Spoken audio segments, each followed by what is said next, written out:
Hi, everyone. Ted Wyman here with one more edition of Jet Setting playoff version. The playoffs are over for the Winnipeg Jets. They lose 3-2 in overtime to the Montreal Canadiens in Game 4 of the North Division Final. Really a shocking sweep after the Jets swept the Edmonton Oilers out of the playoffs in the first round, but the Montreal Canadiens were simply the better team. Blake Wheeler talked about it after the game. There was no question in his mind that the number one factor of why the Jets lost that series was that the Montreal Canadiens were so good.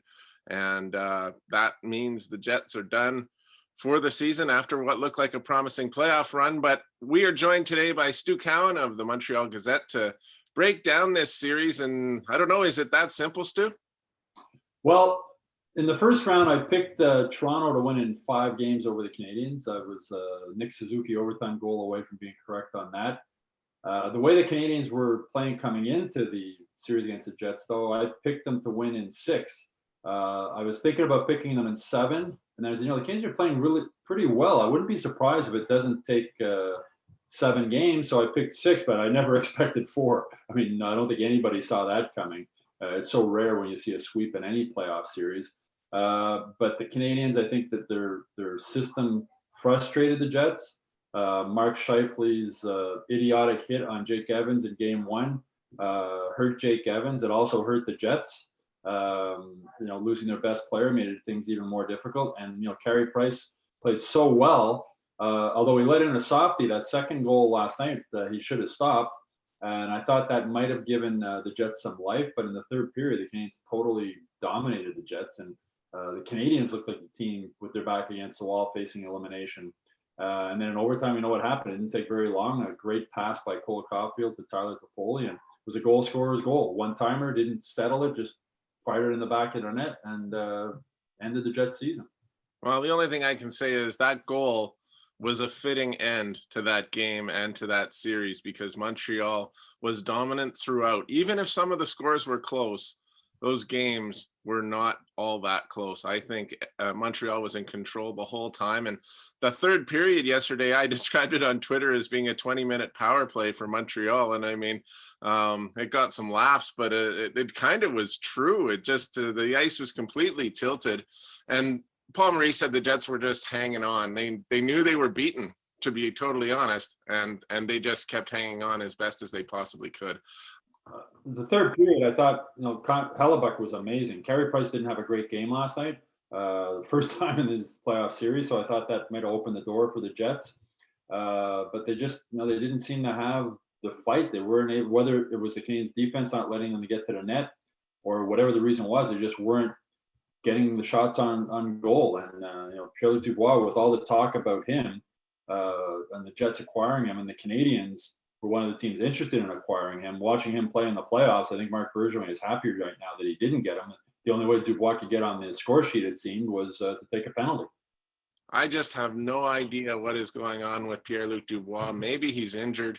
That would probably be the best explanation, or the most positive explanation, to be real, for what has happened to him, because he came over from the Columbus Blue Jackets in a big trade for a big name in Patrick Laine, and the Jets lauded it as this great opportunity to get a number 1 center.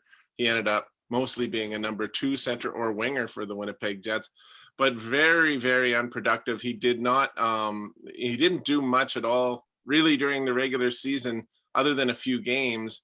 Didn't score after April 5th, 24 games without a goal towards the end, and an absolute shell of the player that he was last year in the playoffs during this last series.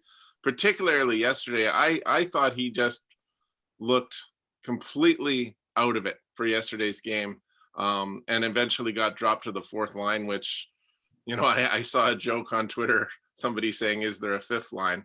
I feel bad for the guy because he seems like a really good guy. He seems to be working as hard as he can. He's trying to break out of the slump, but something has gone really wrong for him. And all he can do, I suppose, right now is hope that a few months off are going to bring him back as a better player in the next season.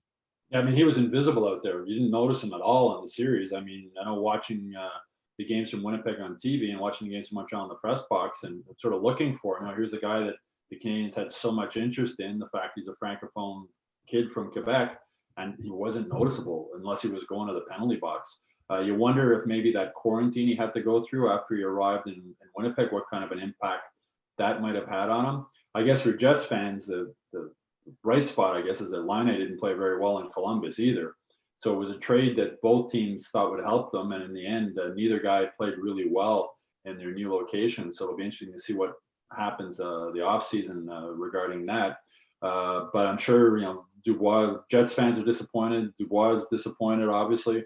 Tough way to end the season, especially after sweeping the Oilers. But for the Canadiens, this march continues, and that's 3 overtime wins now. They need 7 more to match the 1993 total when they last won their Stanley Cup. And there's so many things at this Canadiens team right now that are bringing back memories of 1993. I wrote a column about that on the Gazette website, and it's the overtime wins, a team coming into the playoffs that wasn't expected to do a lot, backs against the wall against the Leafs, and then the overtime wins that they've sparked on.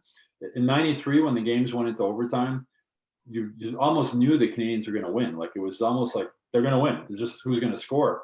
And I sort of had that feeling last night when the game went into overtime. Also, it just had that feeling that the Canadiens were going to score and win this game, and they did. Stu, the Canadiens have been so good for 7 straight games, have not trailed at any point. That's really an incredible feat, and one that you just can hardly believe has happened. But you've seen Colorado and Las Vegas playing. It's a different kind of speed, it's a different kind of energy, and it's a different kind of atmosphere in those games in the US. How do you think the Canadiens are going to fare in that situation, especially having not ever played a game against any of those US teams throughout this season? It's like a different league when you watch those games on TV with Vegas and Colorado. The talent on the ice, the speed, and also the atmosphere in the rinks with fans, especially in Vegas. It's a crazy atmosphere there. I mean, I've been to games in Vegas, and there's no rink with a better atmosphere in the NHL than what you get in Vegas. So for the Canadiens who have been used to playing in empty arenas or with 2,500 fans at the Bell Center who make a lot of noise, but it's not the same thing as going into a road rink with fans the way they are in Vegas and also in Colorado. So there will be a real home ice advantage in the next series. And the Canadiens, when you watch the games, you figure, how are they ever going to beat either of these two teams? But the playoffs are strange. And it's with the way Carey Price is playing and the way the Canadiens are able to frustrate the Leafs and then the Jets, it wouldn't be a total shock if they were able to frustrate Vegas or Colorado in the next round also. I won't be picking the Canadiens to win in the next series, but the way this team is playing, they're a team. The Canadiens are playing it; they're a team right now. They roll 4 lines. It's not, Carey Price helped them win. He's not the only reason they won. The concern moving forward is going to be the defense, especially Jeff Petrie didn't play last night. After the game, Dominic Ducharme said he will be ready for the next round, maybe not for game 1, depending on when game 1 is, since the schedule hasn't been set yet. But if Petrie can't play, the word is he dislocated the 2 for his pinky finger and the finger beside it on his right hand when it got stuck in the hole cut in the glass for the photographer's cameras.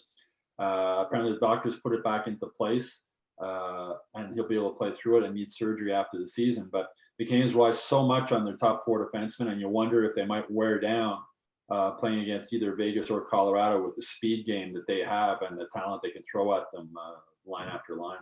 Well, the Jets kept, I think, hoping that the Canadiens were going to wear down or they were going to be able to wear them down. That just was not a strategy that worked. And I have a hard time really pinpointing what the Jets were doing wrong because I just don't think they knew. I don't think they knew what they could do to break out of whatever trap Montreal was using. It was the aggressiveness of the Canadiens defensively that I noticed all the time. And last night was really a highlight of it. And I think of the goal that Gustafsson scored on the power play where there's a poke check at the blue line on Nate Thompson, puck stays in, they score. Then there's a chance where both Derek Forbert and Nikolai Ehlers have a chance to get a puck out. It gets poked into the middle. Kulak puts it on net and Lehkonen scores. And then later in the game, almost every time the Jets brought the puck out, it was either checked at the blue line or at the red line at center, but never before it got into the always before it got into the Montreal zone. So it wasn't even about getting pucks deep for the Jets because they couldn't even get the puck past center ice. And that is an incredible style of Montreal, that they were able to do that repeatedly. You think an NHL team would be able to figure that out. They were able to do it against Toronto in Game 7 also, with all the firepower Toronto has. And as I mentioned earlier, that Ducharme system, it's puck support all over the ice. He wants two guys on the guy who has the puck for the opposition. When the Canes have the puck, he wants two guys close to each other to help support the puck there also.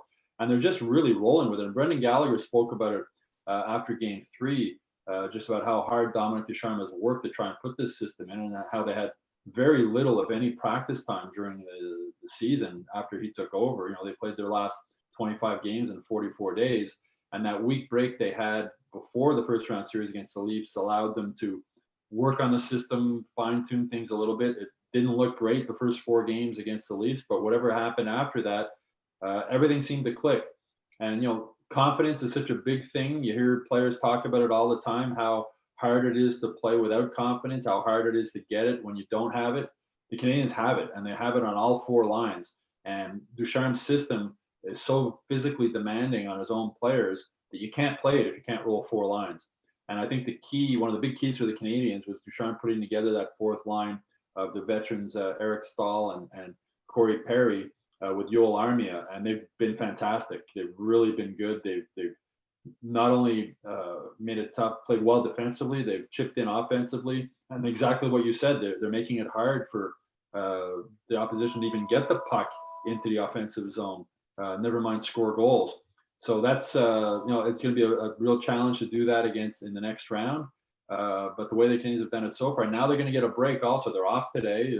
I'm sure they celebrated last night. They'll be back at it, I imagine, tomorrow, and they'll have a few days at least now to prepare for the next round. They won't know who they're playing against right away, but they'll be able to tinker with whatever little things that Ducharme wants to work on with his system, and they should be ready and rested to go in the next round, whoever they face. Well, let's hope that it does not affect them the way it did the Winnipeg Jets, because the Jets were supposedly ready and rested, but I don't think there's any question that being off for 8 days was too much, and that the Jets were not able to get back to the level that the Canadiens were at. Anyway, we will spend the rest of the week here trying to decipher what went wrong with the Jets. I'm sure we'll have exit interviews, and we will look forward to next season. And as for you, you will look forward to covering the not Western Conference final. It's not the Eastern Conference final. It's just the NHL semifinal. An amazing story for a team that was 18th in the regular season. The Montreal Canadiens are among the final 4. So for Post Media, he is Stu Cowan in Montreal.